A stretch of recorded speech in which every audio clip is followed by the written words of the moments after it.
الحمد لله رب العالمين الصلاة والسلام على خاتم النبيين وعلى آله وأصحابه أجمعين أما بعد فأعوذ بالله من الشيطان الرجيم بسم الله الرحمن الرحيم قال الله تعالى في سورة إبراهيم وقال الذين كفروا لرسلهم لنخرجنكم من أرضنا أو لتعودن في ملتنا فأوحى إليهم ربهم لنهلكن الظالمين۔ ترجمہ: اور جو کافر تھے انہوں نے اپنے پیغمبروں سے کہا کہ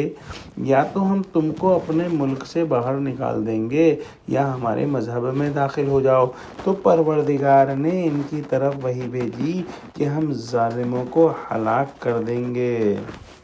اگلی آیت میں ارشاد ہوا وَلَنُسْكِنَنَّكُمُ الْأَرْضَ مِنْ بَعْدِهِمْ ذَلِكَ لِمَنْ خَافَ مَقَامِي وَخَافَ وَعِيدِ۔ ترجمہ: اور ان کے بعد تم کو اس زمین میں آباد کریں گے، یہ اس شخص کے لیے ہے جو قیامت کے روز میرے سامنے کھڑے ہونے سے ڈرے اور میرے عذاب سے خوف کرے۔ یہاں پر بھی یہ بات نوٹ کرنے کے لائق ہے کہ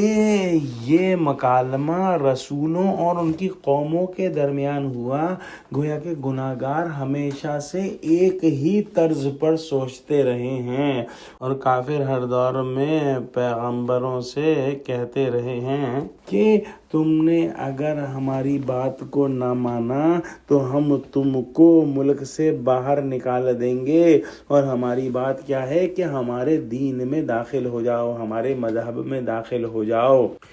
یعنی اپنے توکل وغیرہ کو رہنے دو، زیادہ بزرگی مت جتاؤ، بس اب دو باتوں میں سے ایک بات ہو کر رہے گی، یا تم پہلے کی طرح چپ چاپ ہم میں رل مل کر رہو گے اور جن کو تم نے بہکایا ہے وہ سب ہمارے پرانے دین میں واپس آئیں گے، ورنہ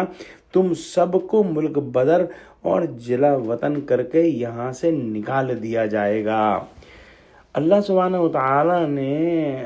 اپنے رسولوں کو وحی فرمائی کہ یہ تم کو کیا نکالیں گے، اللہ سبحانہ وتعالی ہی ان ظالموں کو تباہ کر کے ہمیشہ کے لیے یہاں سے نکال دیں گے